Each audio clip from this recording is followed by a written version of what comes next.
Alden Richard update and spotted si Alden sa Rustan's Department Store sa Shangri-La sa Mandaluyong. May pangasabi na nagpa-picture kay Alden with Sir Alden Richards na may heart pa nga. Ano kaya binili ni Alden sa department store? Tapos post na Mega Man magazine at IG story ni Alden sabi, men's perfumes that smell great even as you sweat, you know. Tapos IG story ni April, yung kasama niya si Lola Linda, yung bonding sila.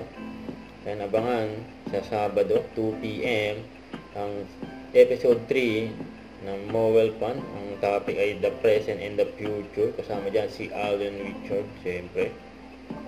Ito yung nagpunta si Alden sa Secret Fresh Gallery. Kasama niya yung owner na si Big Boy Cheng. Kasi may maswerte na nakapagpa-picture kay Alden dun nung nasa US si Alden. Ayan, gwapo ni Alden, oh. Huwag kalimutan mag-subscribe, click on notification bell for lang update po on future reaction vlog. Bye guys, thank you for watching.